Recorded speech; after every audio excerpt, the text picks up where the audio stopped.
ওয়াবুদুল্লাহ ওয়ালা তুশরিকু বিহি শাইআ, পৃথিবীর মানুষ এক আল্লাহর ইবাদত করো, তার সাথে বিন্দু মাত্র শরীক করো না। দুই, বাপ মাকে মেনে চলো। একজন সাহাবী এসে বলছেন, আল্লাহর নবী, আমার বাপ মা আমার কাছে কি পায়?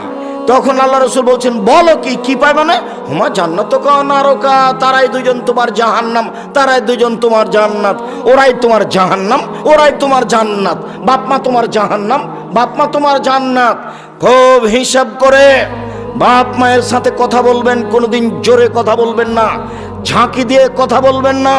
মরার পরে অনেক স্বাদ হবে মায়ের সাথে ভালো আচরণ করার, কিন্তু আর মাকে ফেরত পাওয়া যাবে না।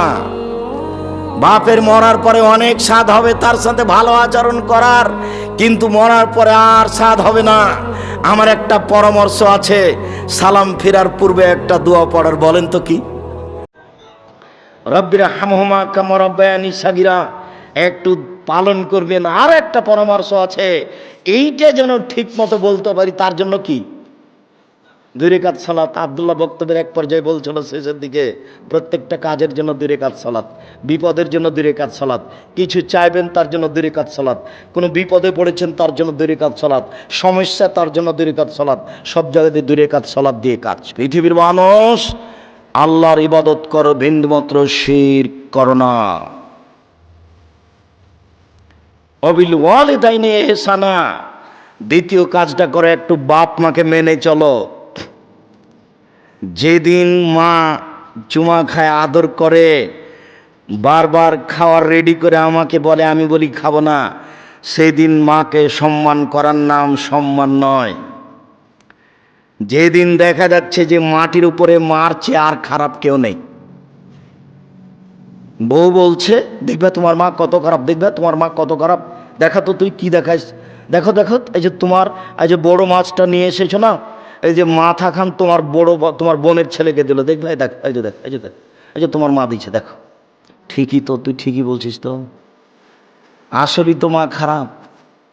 যা বলে সবই উল্টা, আসলেই উল্টা, যা করছে সবই উল্টা, আসলেই উল্টা করছে। এই সময়তে আল্লাহ দেখতে চাচ্ছেন যে আপনি আপনার বাপ মায়ের সাথে কি আচরণ করেন। যেদিন বাপ মায়ের সাথে ভালো আচরণ করা খুবই কঠিন, যেদিন মনে হচ্ছে বাপ মায়ের চেয়ে খারাপ মানুষ আর দুনিয়াতে কেউ নেই, দুনিয়াতে সবার সাথে চলতে পারবো, বাপ মায়ের সাথে চলতে পারবো না, সেই দিন বাপ মাকে শ্রদ্ধা করতে হবে, তার নাম শ্রদ্ধা। আল্লাহ বলতে বলতে এই পর্যন্ত বলছেন, ফালা তাকুল্লাহুমা উফিন, এই শব্দটা বলতে পাবা না।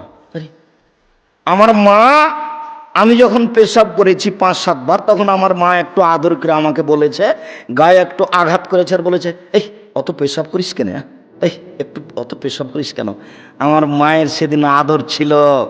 এখন আমার মা আমার কোলে, আমি একদিন ছিলাম আমার মায়ের কোলে, এখন মা আমার কোলে। এখন যদি মা বারবার পেশাব করে, আমি যদি একটু বলি তাহলে যাই হবে না। আজকে আমার সম্মান করে এরকম সুযোগ নেওয়ার কোনো সুযোগ নেই।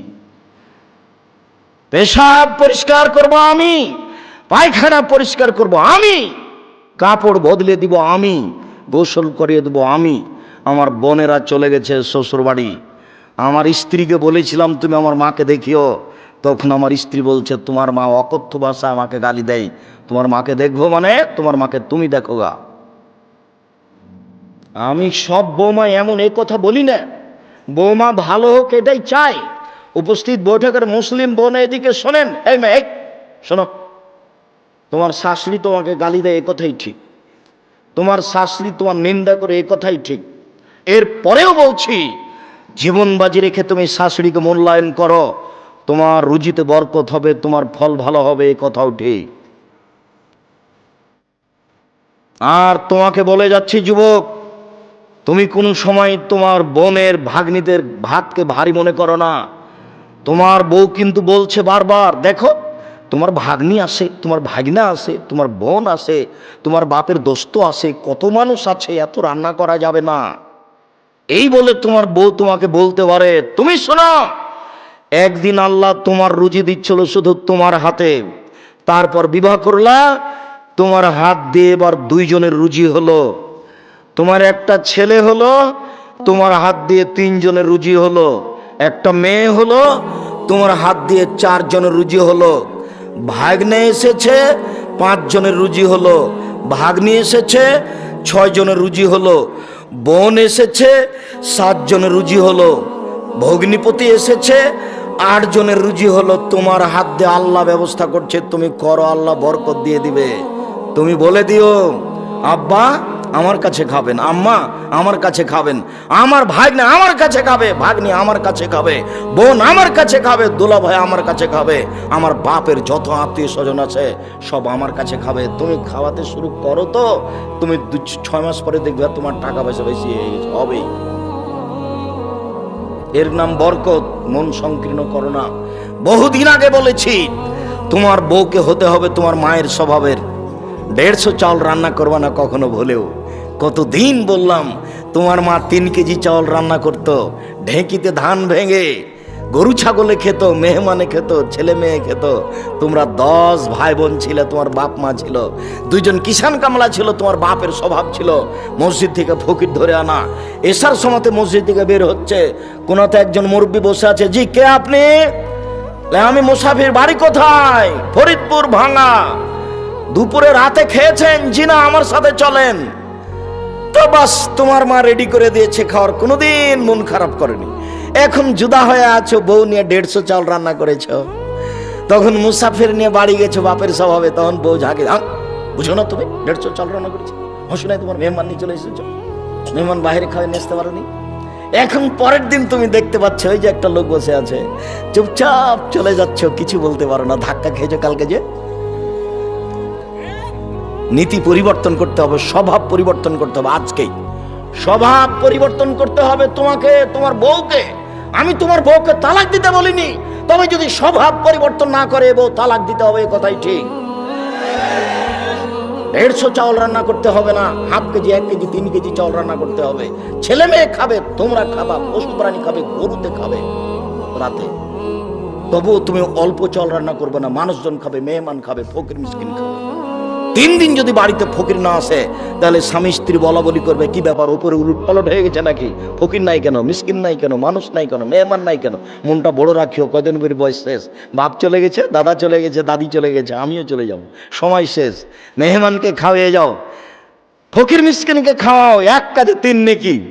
1, আল্লাহর পথে জিহাদ করলে যত নেকি হয়, ফকির মিসকিনকে খাওয়ালে তত নেকি হয়। 2, রাতে তাহাজ্জুদ পড়লে যত নেকি হয়, ফকির মিসকিনকে খাওয়ালে তত নেকি হয়। 3, নিয়মিত বৃহস্পতিবার, সোমবার, প্রতি মাসে 3 দিন, আরাফার দিন, মুহররমের দিন, এইসব দিনে রোজা থাকলে যত নেকি হয়, ফকির মিসকিনকে খাওয়ালে তত নেকি হয়। 1 কাজে 3 কাজ। 3টা কাজের বিনিময় বিশাল বিশাল বিশাল। 1, জিহাদ, বিনিময় জান্নাত। 2, রাতে তাহাজ্জুদ, বিনিময় জান্নাত। 3, কি বললাম, নফল সিয়াম, বিনিময় জান্নাত। তো এই 3টার সমন্বয়ে 1 কাজ, কি বলেন তো? ফকির মিসকিনকে খাওয়া। ভালোই বুঝতে পেরেছে, 3টার সমন্বয়ে 1 কাজ, একটাতে 3 কাজ। রাসূল সাল্লাল্লাহু আলাইহি ওয়াসাল্লাম বলছেন, পৃথিবীর মানুষ শোনো শোনো, ইন্না ফিল জান্নাতি লাবওয়াব ফিরা যাহিরা মিন বাতিনহা বাতিনা মিন যাহিরিহা। জান্নাতে কতগুলি দামি দামি ঘর আছে, কত দামি ঘর, উন্নত মানের পদার্থ, বাহির থেকে ভিতর দেখা যায়, ভিতর থেকে বাহির দেখা যায়, খালি টক টক টক টক করছে, ঝকঝক করছেন। তখন সাহাবীগণ বলছেন, আল্লাহর নবী এগুলো কাদের জন্য? তখন আল্লাহ রাসূল বলছেন যে আতামা তামা, যারা ফকির মিসকিনকে খেতে দিতে পারে তাদের জন্য। যদিচ ওখানে আরো একটা কথা আছে, রাতে মানুষ যখন ঘুমায় তাহাজ্জুদ পড়ে যারা, তাদের জন্য। আরেকটা বলেছেন নফল সিয়াম পালন করে যারা, তাদের জন্য। আরেকটা বলেছেন মুখের ভাষা নরম যার, তাদের জন্য। সম্মানিত